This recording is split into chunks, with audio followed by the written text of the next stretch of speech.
This week we talk with Liza Rodman and Jennifer Jordan, co-authors of the memoir/true crime story, The Babysitter. Jordan talks about going from being an investigative journalist to writing her first book. And as petrified as I was with writing that first book, a very dear friend and a very sage writer said to me, don't think about it being a book. Think about writing 15 different articles and putting them together. It's like, oh, I can do that.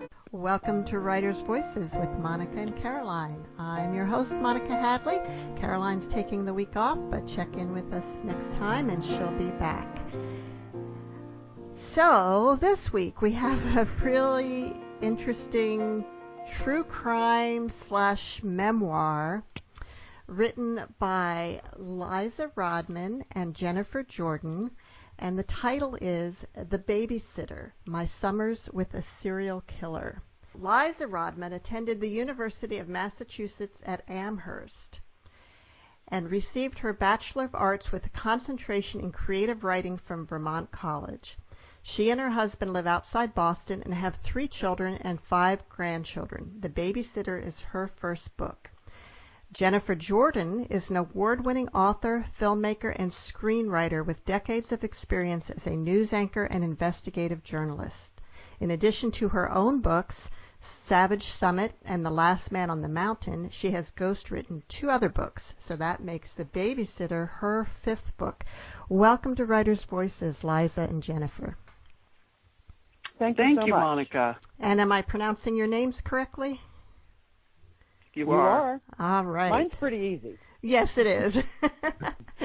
So tell me how the 2 of you came to write this book together. Do you want me to tell the story, Liza? Yes, I think you should. We met in college, and we met on an August day when I was brewing a pot of coffee, which I want to do because I never trust the coffee where I travel, and especially beginning way back in college. So I was brewing a pot of coffee, and through the door came a coffee mug, and then pretty Liza's face asking for a cup of coffee. And so we bonded over that first pot of coffee, and we've been best of friends ever since, and spent weekends during college hitchhiking to my father in Vermont and her mother, the famous Betty, in Boston, and we worked a summer together on the coast of Oregon. And so it's been a long and fascinating journey. And here we are. And were you both wanting to become authors from that very beginning? I certainly I majored in journalism and Middle East history. I actually wanted to be a Middle East correspondent, but then the Middle East blew up by the time I had my degree. And so I've always written, and I've always wanted to write, and journalism was my first path. And then in the course of the journalism, I started writing magazine articles when I was living in Boston. And through one of those magazine articles, found the subject of my first book. So, and as petrified as I was with writing that first book, a very dear friend and a very sage writer said to me, don't think about it being a book. Think about writing 15 different articles and putting them together. It's like, oh, I can do that. I've written 15 articles. So it was because I think a lot of would-be book writers just get overwhelmed by the task of, a book with 80 to 100,000 words. But if you cut it down into article length of 5 to 10,000 words a piece, it's like, easy peasy, I can do that. Well, not easy peasy, I'm exaggerating, but yeah. Well, how about you, Liza? What was your journey to being a writer? Oh, my journey is a long one. Excuse me. But I wrote my first book when I was 10 years old. You'll read about that in the book. 100 pages. And after that, I wrote 2 really bad collections of poetry when I was about 21. And after that, I sort of drifted into the theater. I worked a lot in the theater, but always writing and always journaling and always, circling back to my childhood. Always. always writing or trying to write around my childhood, but never really having the time. Then I had then stepchildren, then a child of my own, and everybody was young and needed me. So I spent most of that time raising kids and working as a tax accountant, and but always sort of dabbling in it, and always got serious about it again about when my children started to go to college, and joined a women's writers group here in Boston, and always talking to Jen about it. We always talked about our stories. We always shared what we were writing. And then, I don't know, as I was telling Jen about this story, she said to me one day, "That's your book. That's your book." And so we went back and forth for a number of years, and she named it The Babysitter. And she kept saying to me, "What are you doing on The Babysitter?" And I said, "Nothing. I don't want to talk about it. I can't write about it." And she kept asking, God love her. And so then one day she called me and she said, in 2018, "What are you doing on The Babysitter?" And I said, "It's in a drawer somewhere." Because I had sat down and wrote the first draft in 2014. And, you know, as I look back on that, realized that every book I've ever wanted to write is included in that first draft. So she said to me in 2018, "I'm between projects. What do you say about us collaborating and getting this book out into the world?" And as she tells it, you know, better than I do, really, I cried, which is what I do, and said I never would have occurred to me to ask. And so here we are. Wow. So Jennifer, did you not know about this kind of family history of Liza's before that? No, I did not know. She did not know until 2005. And I knew her mother was a piece of work because I'd met her mother, but I did not know of her being babysat by a serial killer. And I didn't know that because, as I said, she didn't know it until 2005. And then once she realized it and shared the story with me, that's the point at which I said, "Well, by God, there's your book. And not only is it a book, it's a bestseller, The Babysitter." Wow. Liza, tell us the kind of the gist of the story. The gist of the story is that my mom was a single mom and divorced in 1963 and a Catholic. So she was excommunicated. And she was a school teacher, so she worked during the year, and she was a go-getter. So she was always looking for ways to make money. And my aunt, her best friend, who's not truly my aunt, but her best friend, she and her husband built this big sparkling motel on the bay down in Provincetown, Massachusetts. And when they did, they asked my mother to come down and work with them for the summer. And that was the summer of 1966. And so, of course, we went with her. And we had a series of babysitters, and each one worse than the next. But Tony Costa and his mother, Cecilia, were both hired at the motel. First his mother, who worked with my mother, and then Tony. And so that's how we met him, and that's how we ended up. He was hired as, you know, to do trash runs and to fix lamps and to, you know, sweep the driveway or whatever it was they needed done, he would do. But mostly he took trash runs because when you have a big motel like that, you get a lot of trash. So that's how we met Tony, and that is how we ended up in his care. And my aunt tells a wonderful story about standing at the front desk of the Royal Coachman, and there was quite a long driveway leading down to Route 6A, and she would say, she'd see him coming up the driveway, and she'd yell out to us, "Here comes Tony." And we'd all get on our flip-flops and our towels and run for the truck and beg to go. My heart's going out to young Liza, who's really not got a very happy situation in life. And here's this man who seems to be very charming and sweet and pays attention to her and is kind. But didn't anybody in your life think it was weird that he was hanging out with he had kids of his own that weren't even around, but he was hanging out with these other kids and taking you places?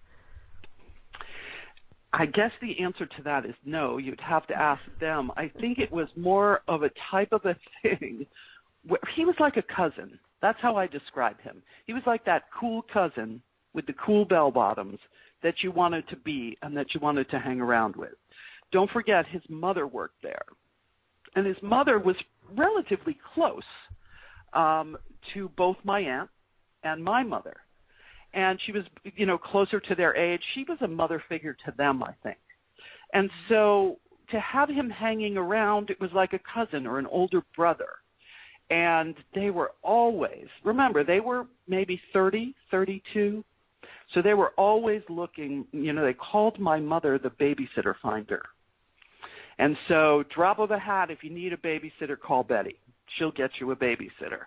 And she was less than discerning about who she picked. So it was more like he was the older brother or the older cousin, and he'd take us off their hands. And that to them was worth it. So nobody thought it was the least bit strange. Wow. And another reason nobody thought it was strange is, you've got to think about it in the context of Provincetown in the mid to late 1960s. It was, as Norman Mailer called it, the Wild West of the East Coast. And so there were just a lot of vagrants and hippies, and, the gay liberation had just really hit the scene. And so there were a lot of characters.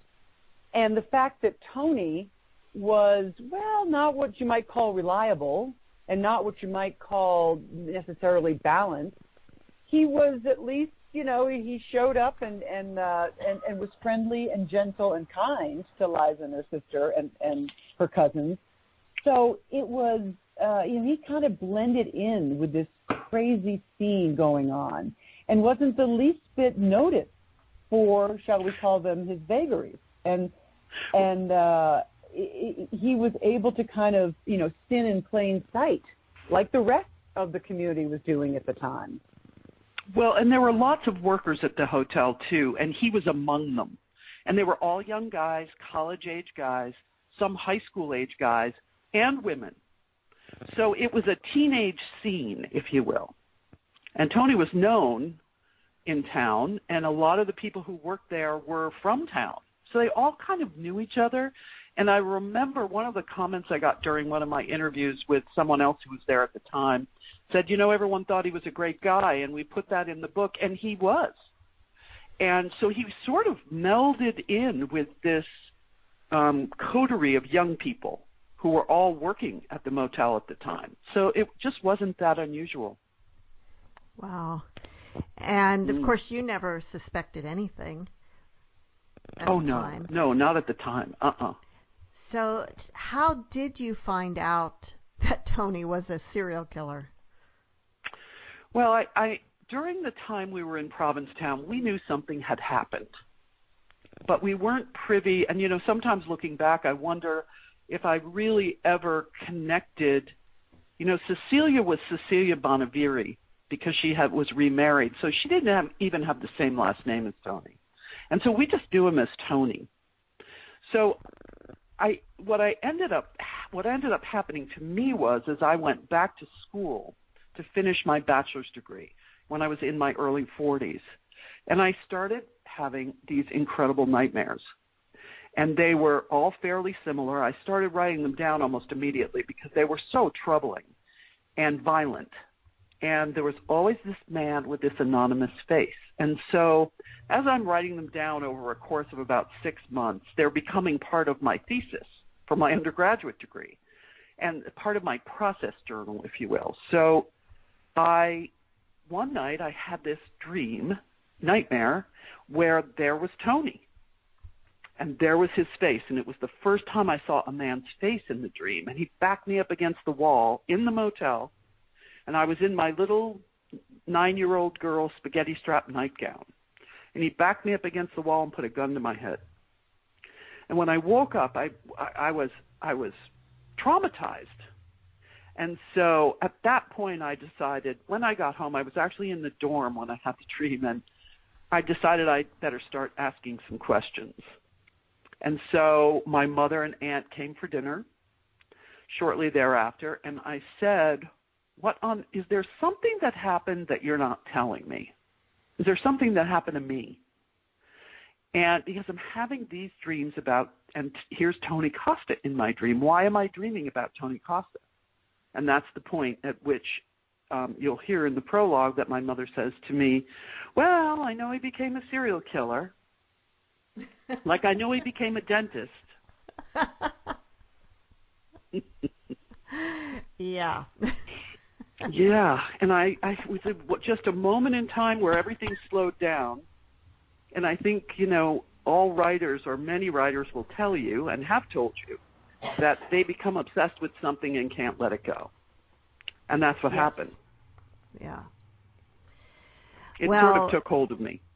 I can understand why, because I would imagine that because of everything else that was going on in your life at that point, at that time, and how, like I said, how really you were in an abusive situation, that maybe that wasn't something you wanted to spend a lot of time thinking about up till that point. Right.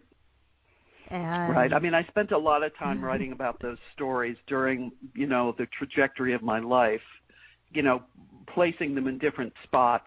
But I did write those stories over and over again. So when it came time to put them in the book, thank God for Jennifer, because she guided me through that, Now, the book, The Babysitter, is partly your memoir and talks about your summers in Provincetown and your relationship with your mother and with your non-relationship with your father, and your relationship with Tony. But there's also a whole sort of investigative part of the book where you're investigating Tony's life and what was going on. So is that something like that the two of you did together, or did you split up parts of and say, okay, you do this part, I'll do this part? Well, I started researching in 2005 when I first had that conversation with my mother. So, and in a really obsessive way. So I did a lot of research and a lot of talking to a lot of people, including Jen, during those years from 2005 to 2018. And then when Jen came on board, we sort of initially, it was a true collaboration in so much as sometimes we were, as she puts it, shoulder to shoulder or word choice to word choice. And sometimes we went off to our corners and she worked on the investigative pieces or would edit the memoir pieces. So, but it was so difficult for me to find a structure of that book that would work and to find a way to put it into words that, and I say this a lot and I mean it, this book needed two writers because the investigative pieces that Jen so beautifully laid out and the structure of the Liza Tony chapters was what it needed. And she almost knew that instinctively walking in. Oh, I know what this needs. You know how that is. Sometimes you're too close to something. And so I think in a lot of ways my struggle had to do with how close I was to it. Jen, you might have something to say about the way we handled that too. Right, and it's the structure of going back and forth between voices and really back and forth between genres, between memoir and true crime, was something that even our agent was skeptical of and said, really? You have to choose a voice. And I said, no, I can do it because having been a ghostwriter on my two previous books to this one, I have learned that, especially in one I wrote with one of the Boston Marathon bombing survivors, it needed all of the four voices involved in her, in the bombing.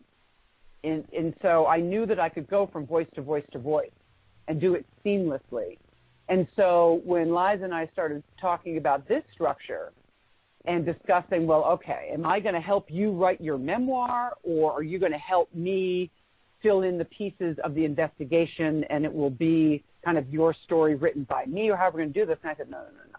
We have to do it in both voices. And with Liza had already done by this point just a Herculean amount of research, so that by the time I came to the story, I really dove into her work and laid out literally on the floor the structure with the material, with what she had drafted in memoir and what she had gathered in research.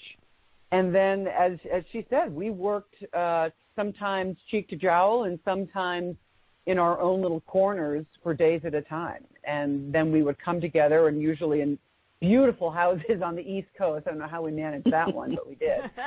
And work together, and sometimes, deep into the night. So it really has been, it's been a fascinating and really wonderful and lovely time, because in all the books I've written and in the two that I've ghosted, I've never done it with one of my dear friends. So to spend the kind of quality time that she and I have has been just a gift. And it's been pretty remarkable. To work the story together into what is rapidly becoming a bestseller is just, of course, magic for any writer. And to have it, to have it work out this way has been really just a huge gift. Wow, that's so cool. You're listening to Writers' Voices with Monica and Caroline, and our guests today are co-authors Liza Rodman and Jennifer Jordan, authors of The Babysitter, My Summers with a Serial Killer. Now, your mother and your auntie don't come off looking too great in this book, I must say.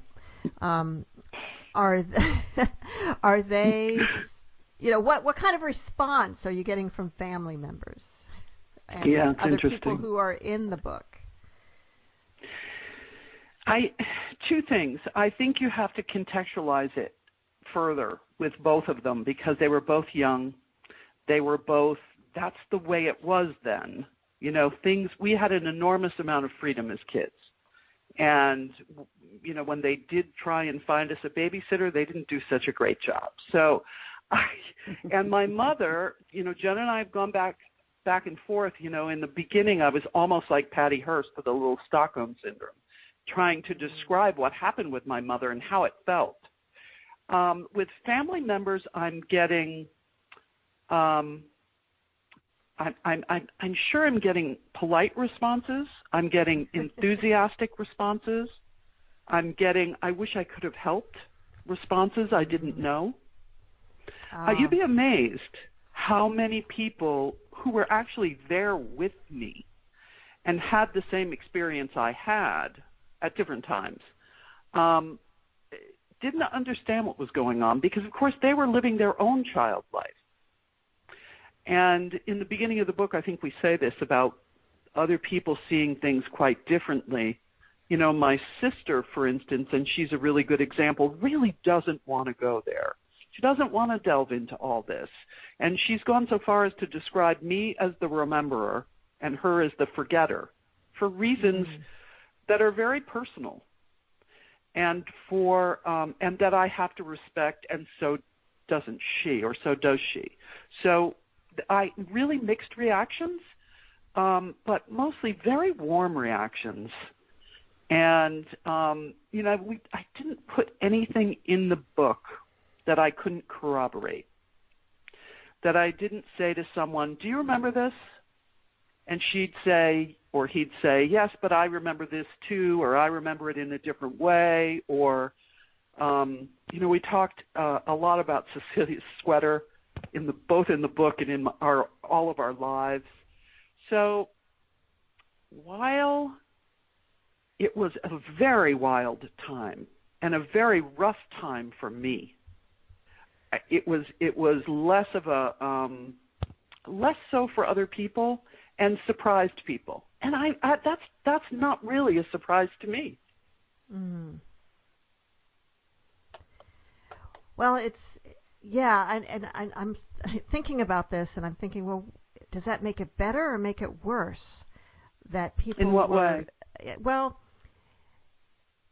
the fact that, okay, other kids not seeing, that's completely understandable because children are going to have a very limited perspective, but other adults in your life really not seeing what was going on, that there was nobody there to protect you, and Right. and nobody claiming, and I'm not talking about protecting you from Tony. I'm talking about you protecting you from everything that was happening. Right. And because, you know, Tony obviously was he must have been very charming and He was. very convincing that he was, you know, that it was hard to see. It's not like, you know, he had serial killer written across his forehead. You know? Precisely. So I And can he didn't even need to understand be that. convincing. Yeah. Oh, follow up on that. Well, what I mean by that is that he was sort of part of a he fit the narrative, didn't he? Because he was there and said, "Oh, I'll take them off your hands." So he really didn't even need to be convincing. His mother was in the mix, and all she did was gush over him, and all she did was say, "My Tony, my Tony, my Tony." He was handsome, he was strong, he could fix anything. So he didn't really need to be convincing in terms of, you know, convince me you're not dangerous, because nobody looked for danger. Nobody looked. And he was a father of 3, and you know, he was a married man. Everybody knew everybody's family. So it wasn't like some stranger getting off the bus from Boston and saying, "Can I babysit your kid?" I mean, it was, you know, he was part of the community. Right. Everybody So I can understand that, you know, that your mother didn't suspect him, you know, that there was something wrong with him. Although, I got to say, marrying a getting a 13-year-old pregnant, which he did with his wife, marrying her at 14, I mean, that's just not right. It's not right, and it's unclear to me who knew what about that. It makes sense that would not be common knowledge amongst my mother and my aunt, but I don't know for sure. And, you know, it's a funny thing. I never asked that question. And they've both passed away, so now I can't ask the question. Oh. But I know that, you know, he was arrested afterward. So he was arrested in 1969 and just never showed up again. And that's the other thing, is that this was during the summers. So we had 9 months of the year where there was no Tony and Cecilia. So when everybody went to Provincetown for the summer, everybody wanted to have a good time. And I really believe that they thought we were off having a good time. And you know what? We were. Mm-hmm. So the serial killer thing, if you think about it, there was no term for serial killer.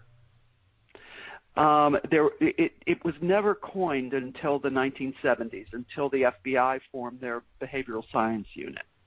And so there wasn't really a word for what Tony did, and who would actually think of such a thing. It just wasn't on anyone's radar. It was from a childhood perspective, I think, you know, there's always that creepy guy in your neighborhood, no matter what decade you grew up. But Tony wasn't that guy. No. He wasn't that guy. Well, that was what I meant, you know, him being very charming. Mm-hmm. He managed to convince an awful lot of young women to go places alone with him and, you know, put themselves at risk, basically, without ever being suspected of anything. How was he able to just do all of this in plain sight? I think part of it was the fact, again, is the context of the time, and the fact that a lot of these kids are from troubled families, as was I, and as was Tony. So I think kids like that kind of bond together with those kinds of backgrounds. So I think that's one big thing. And Jen, three of his 5 victims that we know of, 3 of those 5 victims, as Liza was saying, had troubled backgrounds, had pretty serious drug issues, and they all at one point had a sexual relationship with him. So of course they were going to the woods with him. Of course they were going, off in his car for hours on end. I mean, they didn't question it because it was the times, and everybody was kind of, let it all hang out. Everybody was getting high. Everybody was getting drunk. Everybody was, not accountable. And for these three young women, teenagers really, there was nobody checking. I mean, the mothers weren't on the front doorstep ringing the dinner bell. This was not, these were not girls from happy homes where the family gathered to tell their, what happened in school that day around the dinner table. So until the last two victims. Right, exactly. That's why I say 3 of the 5. Because, those 3, when they disappeared, they were like, 2 that disappeared. 1 was found dead. But they were kind of lost in the ether. I mean, one of the girls, Susan Perry's mother, didn't even report her missing until a body had been found months later. And when asked by the police, why haven't you reported her missing until now? She goes, yeah, well, kids these days. So that was... And that was real. Yeah, and that's a quote in the book because it's a quote in the police record. Yeah, kids these days. So, and she was one of the mothers that wasn't ringing that dinner bell. So, yeah, I mean, women, it wasn't so much an issue of trust and trusting Tony and getting in his car. It was that he was a handsome, charismatic man, and they wanted to get in his car. Mm-hmm. So the last 2, Pat and Marianne, did have families who cared. You bet. And that made a difference, didn't it? How long might this have gone on if he had continued to only kill runaways, basically? Right, and it's not only that Pat and Marianne were grown women with jobs and and loving, caring families. It was the fact that I just totally lost my train of thought. I think you're going with the VW. VW. I am. Thank you. Yes, thank you. Tony, for all we know, Tony would still be out there killing, but he made one huge mistake that eventually got him caught, and that was greed, and that was taking his last 2 victims' car and thinking he could get away with it. So by the time they caught up with him, caught up with the car, caught up with, what the hell, Tony, why do you have these 2 women's car? Then he started weaving this web of lies and, lies to undo the lies before and then more lies to cover for those lies. And he just tripped himself up in not Right. being He was sort of spiraling at that point. Right. Yeah. He was spiraling. So, yeah, I mean, to answer your question, Monica, it certainly wasn't the Keystone Cops who caught him. It was Tony getting greedy with having his victim's shiny new VW Beetle sitting out there in the woods and thinking, oh, gosh, I mean, why have a good car go to waste? That finally got him. And, when women went missing during that time, when they interviewed, with one of the interviews that the police did with Tony, they sat him there for 6 hours. And as part of that interview, they read off a list of missing women's names that was 60 women deep. Oh, 60, yeah. Yeah. Wow. And so have you seen this one? He was convicted of 5 murders? 2. Is that 2. True? Oh, 2. But was he never tried for any of the others? That's right. No, because the police knew they had, as they said, and we haven't quoted in the book, how many life sentences can one man serve? So they knew they had him dead to rights on the last 2, so that they didn't need to try him on any more. Okay, but he's known to have killed 5, but is it possible that there were more? Yes. Oh, yes. Oh, yes. Because as Liza said, there were 60 missing women right in that area of the time, but there were 5,000 in New England in that same time frame of missing women, most of whom have either showed up or been found to be not missing. But there are some on that list that just never, they really never knew what happened to them. And now 50 years later, they'll never know. But right. It was, his own defense attorneys suspected him of upwards of 8. Well, 13, but we found that 3 were not in that docket. Yeah, tell us a little more about that. I found that really interesting that, like, the investigators at the time couldn't find these women, but all these years later you could. Well, do you want me to read from the book? Because that was my chosen reading. Okay, this is Absolutely. toward the end of the book. This is toward the end of the book. So, and finally, there were the women who disappeared and were presumed to be among those he killed: Diane Federoff, Bonnie Williams, and Barbara Spalding. In writing about these 3 women, we were unwilling to cut and paste from previous chroniclers' accounts the sentence, quote, "She was never seen alive again," close quote, since we didn't know for a fact that it was true. We asked ourselves, what might have happened in 1969 when police, investigating other suspected victims of Tony Costa, knocked at the door of Spalding's commune in Haight-Ashbury, looking for a woman and a drug addict who was already known to the welfare department and the city's emergency rooms. Our guess was that the men in blue uniforms carrying guns on their hips were stonewalled by Barbara's commune mates, if in fact the door was even opened. So 50 years later, we did our own investigation. With a combination of databases, we cross-referenced every possible Barbara, Diane, and Bonnie until we had a short list of women and their relatives, and then began writing and calling. And nearly after a year, we found out what happened to each of them and have been able to correct decades of erroneous chronicling of their murders. And so while we know Tony Costa killed 5, and according to police as well as his own defense team, was suspected in the disappearances of several more, 50 years after the fact, we now know that Bonnie, Diane, and Barbara weren't among them. Some mysteries do get solved. When the siblings and children of these 3 women discovered that their loved ones had been reported as missing 50 years ago and were assumed murdered by Tony Costa, a serial killer, they were all understandably shocked. While the women died too young, Diane at age 45 in 1995, Barbara at 50 in 1999, and Bonnie at 62 in 2010, they didn't mysteriously vanish. They went on to marry, have children who love and miss them, and lived their lives for years after their encounter with Tony Costa. Bonnie Williams' sister shared a wonderful musing of what Bonnie's reaction might have been upon hearing the news of her presumed murder 50 years before. Quote, "I can picture Bonnie sitting there with a scotch in one hand, a cigarette in her other, slapping her leg and laughing hysterically, saying, 'You mean that wuss from Provincetown was a serial killer? No way. I could have taken him down with one arm behind my back.'" Oh, that Bonnie had had the chance to stop a serial killer. And that's the last line of the book. Oh, wow.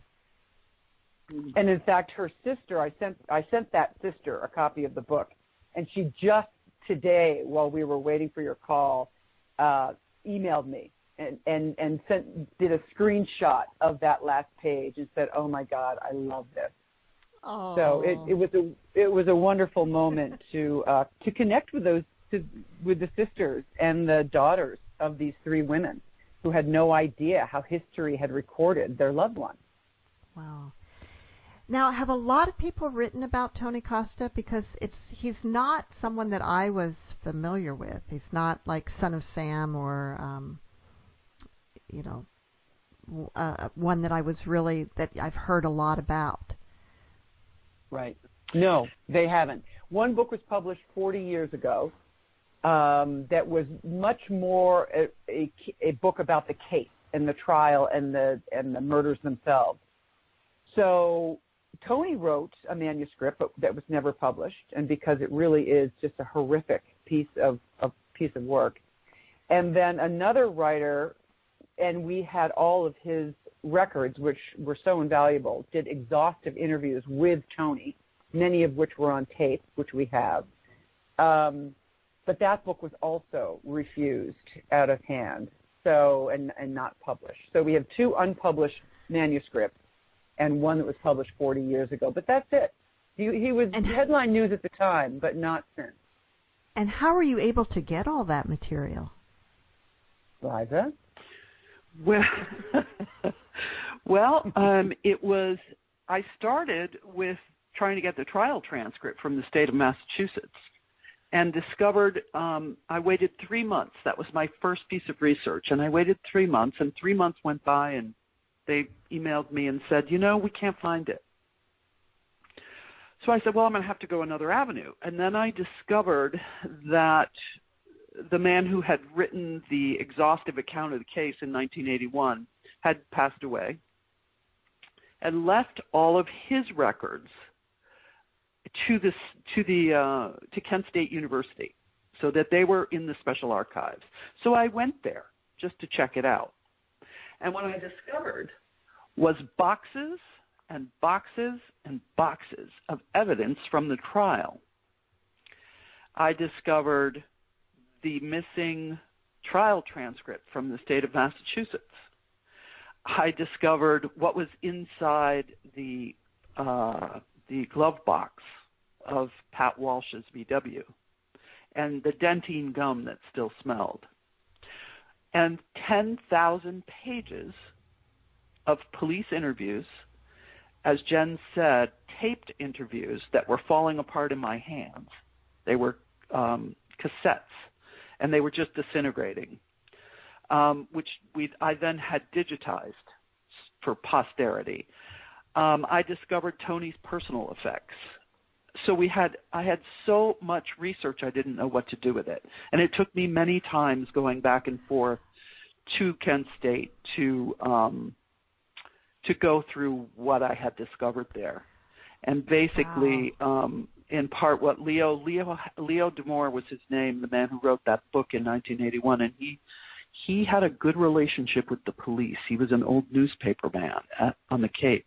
So he had a good relationship with the police, and they signed over boxes of evidence. Now, is that allowed? Today.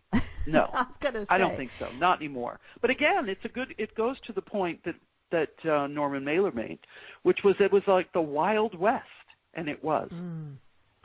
So no, it's not allowed. Most of what happened then isn't allowed anymore. So this guy, was that the book that did get published or that did not get published? That did get published. That did get published. Why? Mm-hmm. I wonder why he was so, because it sounds like he spent a lot of time and energy and effort on that. He did. I read one quote from Leo that I wished he probably wished he'd never said, which was that he related to Costa. And in some odd way that he really didn't describe very well. Sometimes, as you know, writers get obsessed. And I think he was interested. He'd written, he wrote also about the Kennedy, about Mary Jo Kopechne and Ted Kennedy, a very famous book called Senatorial Privilege. And so he was somebody from the area. He had lived in Provincetown, so he knew the area. He knew the murders inside and out. I think he was there when it happened. And so that kind of thing will stick with you when you're a writer. He may have even covered it for the paper. I don't know. So he definitely had some connection, but not quite as much as you did. Exactly. Wow. Exactly. So when you were going through all of that evidence, it must have been overwhelming to know what to pay attention to. That's funny. Yeah, that's such a good question, too, because I had to pay attention to all of it. Every single thing. And were you able to make copies of everything, or did you have to make notes, or how did you accumulate I did both. that? I did both. And as I got to know the archivists there, they were more lenient with me in terms of whether they would send me things or not. Initially, they won't do that. They really need to know you're serious. They really need to know you and know who you are. And they take that very seriously. So I'm sorry, I was just distracted. I have two big deers coming up my lawn. Oh my God. But so it was a real. My husband took me back over and over again because I really couldn't go back there alone. Because what I was finding out was, as I was looking for myself in these papers, I was finding someone who I really didn't know, but I did. And so I would lay in my hotel room at night and stare up at the ceiling and say, why is this happening to me exactly? Why can't I let this go? And so it started out as a personal excavation, and then when I realized I couldn't let it go, I describe it as going down the rabbit hole and then seeing there was so much there, I just never came up again.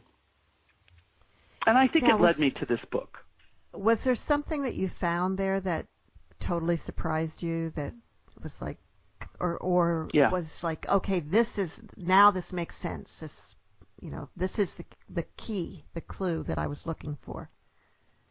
There were several things.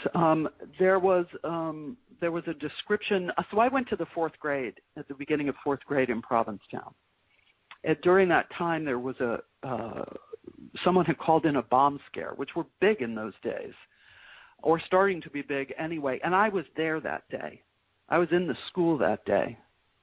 And when I read that, I thought, wow, here I am. I was looking for myself in this research, and here I am. And then I found when Tony's personal effects, there was a leather bracelet that was deeply familiar to me.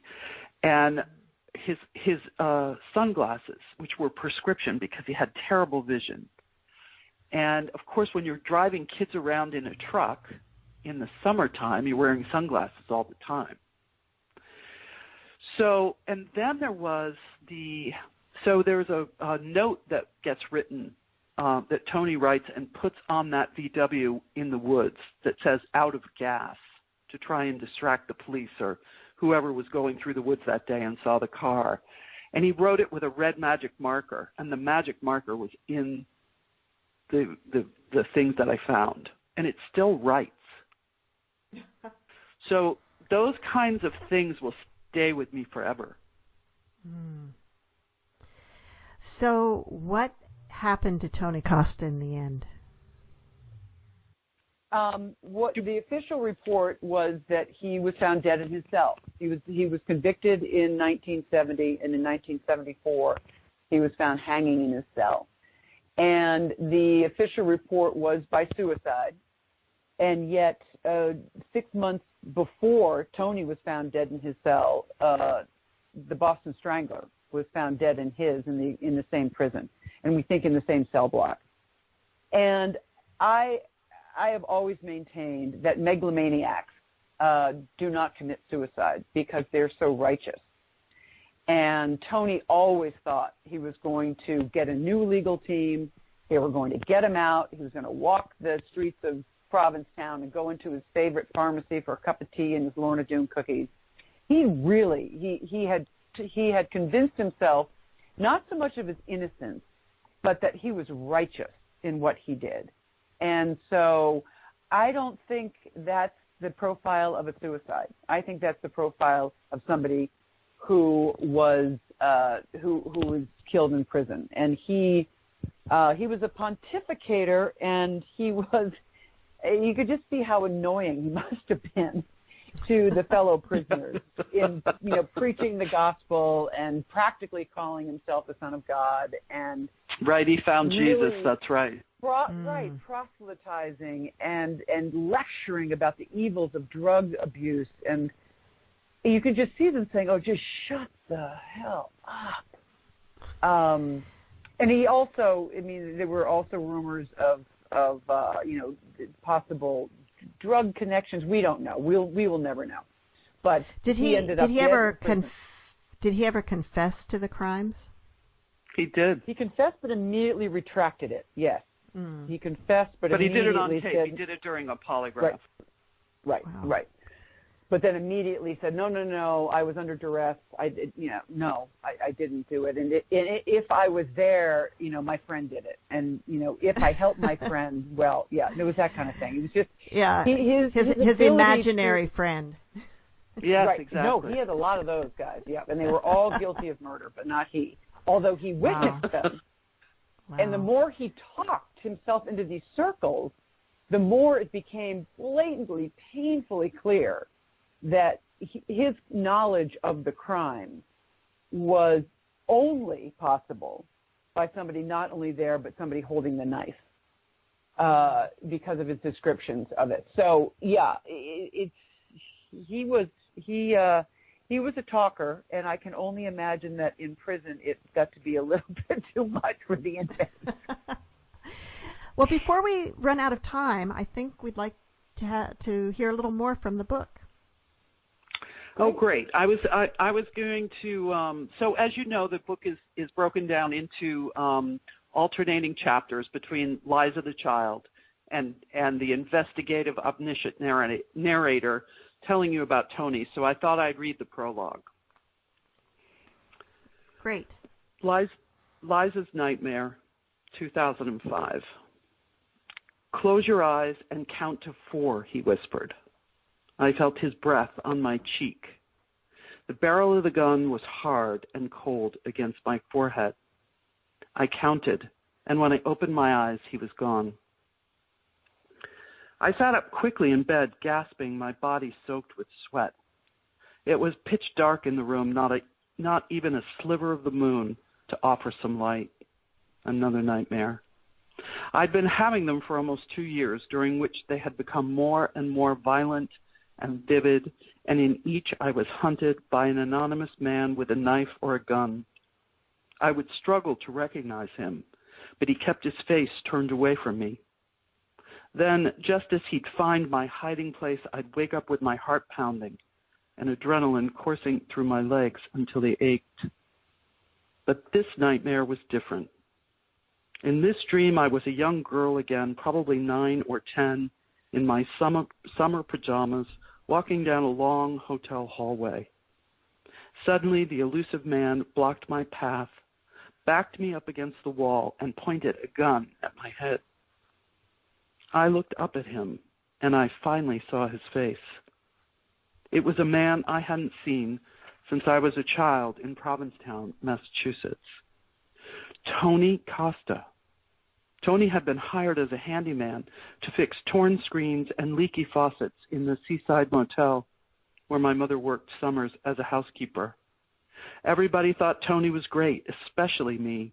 He was part of a revolving door of so-called babysitters my mother corralled to look after me and my younger sister, Louisa. Mom was notorious for being able to find a babysitter faster than she could say the word. She'd stop people in the supermarket or the post office or at the gas pump and ask, "Do you babysit?" Mostly the person would just stare at her, wondering why a mother would hire a random stranger to look after her children with less care than she would a plumber or a car mechanic. But sometimes they said, sure. Tony was one of those, and he turned out to be one of the good ones. In fact, he was one of the few kind and gentle adults in my life during those turbulent years. But then in 1969, when I was 10 years old, Tony disappeared. I didn't know why. I just knew he was gone. So why was Tony Costa in my dreams now, holding a gun to my head and smiling with teeth better suited to a wolf? What I remembered about him was all good. In fact, Tony was a nice guy who never yelled, never hit, never made me feel small and ugly and unwanted. I had been afraid of my mother, but never of Tony. So when he suddenly appeared threatening and frightening in my dream, it confounded me. With nowhere else to turn, I did something I learned long ago not to do. I asked Mom for help. I invited her to dinner, and when she arrived at Tim and my house, she was already teetering as she climbed the front porch. She was 70 by then, and everywhere she went, she carried a plastic 16-ounce water bottle of gin stuffed in her purse. "Those were some wild days," she said, seated at my counter and swirling the ice around in her snifter. She was clearly enjoying the memory of those summers on Cape Cod when she was a pretty divorcee, barely 30 years old, spending most of her free time closing down the various bars and dance clubs with her own revolving door of suitors. She took a long pull on her gin and settled back into her chair, while I put the last of the seasoning in the soup simmering on the stove. Did something happen to me back then that you're not telling me? I said, suddenly wondering if it had. What do you mean, happened to you? With Tony Costa. Tony Costa? Why are you still thinking about him? Well, I wasn't until I had a nightmare about him. You and your dreams, she said, snort laughing as she took a sip of her drink. Well, this one was pretty horrible, but I don't get it. He was always so nice to me, I said. What do you remember about him? She was quiet for a moment too long, and I stopped stirring and waited. She was just staring into the bottom of her glass. Mom rarely paused to contemplate her words, so I watched, curious as to what was going to come out of her mouth. Well, she said, watching the gin swirl around in the glass, I remember he turned out to be a serial killer. She said it calmly, as if she were reading the weather report. I felt sick. I had always had several disjointed memories about murders that occurred in Provincetown during the years we lived there, but no one ever told me who'd committed them. The bits and pieces I remembered involved hideous crimes, shallow graves, and hearts being carved out of bodies, teeth marks on corpses. I suddenly had an image as clear as the pot of soup on the stove in front of me, of my two little tan feet up on the dashboard of the Royal Coachman's utility truck. Sand was stuck between my toes, and there were flecks of old red nail polish on my big toenails. I loved how tan my feet would get during those long shoeless summers, and with them poised on the dash in front of me, I would turn them this way and that, admiring their smooth brown skin. I was never pretty like my mother, but I thought at least I had her pretty feet. Driving the motel's truck always was Tony Costa. I shook my head to clear the image and turned back to my mother. A serial killer? Tony, the babysitter? Oh, for Christ's sake, she said, don't be so dramatic. He wasn't your babysitter. Her eyes narrowed in emphasis. He was the handyman. I felt as if someone had sucker punched me in the gut. Handyman at the motel, I said, my words trailing off as I envisioned its long hallway and recognized it from my nightmare. But Louisa and I went all over the Cape with him, I sputtered. He took us on errands and out to the dump and out to the Truro woods. Tony was the Cape Cod vampire? Our Tony? A serial killer. My words were tumbling out of me. Yeah, so what, she said again, reaching for her gin. He didn't kill you, did he? So, Liza, do you think there's a possibility that you saw things that you don't remember, that you've been unable to remember, that are still buried? I always think there's that possibility. There's something out there that I'm studying up on right now called the unthought known, which is things that you know sort of pre-verbally or pre-memory. So yes, I think there's a possibility. I don't know whether those dreams sort of led me to this book or whether the book led me to the dream. I don't know. and I would hesitate to say yes, but I think there's always a possibility. Those are pretty violent dreams. Yeah, and yeah, maybe I would share the same thing. I would say, I mean, having been somebody who's been an investigative journalist for years and interviewed thousands of people in those years, there's a reason that Tony came back to her in a nightmare with a gun at her head, rather than pushing her on the swing, rather than buying her an ice cream. Why, what is in that memory bank that had not only a darkness around Tony, but a violence around him? So I would, in my pop psychology hat, say that I think absolutely, and I think that perhaps her own psyche's protecting her from the memory of what she might have seen out in those woods. Right, because in those days I was more afraid of my mother than I was of Tony. So who knows? Well, this is a fascinating book. Unfortunately, we're out of time. But we've been talking with Liza Rodman and Jennifer Jordan about The Babysitter, My Summers with a Serial Killer. Thank you so much for joining us today. Thank you, Monica. Thanks so much. Yeah, it's really fascinating. It's, it's dark and but it's interesting. It's really an interesting story, and I'm glad that you came out the other side of it so well. We all. Amen. Amen.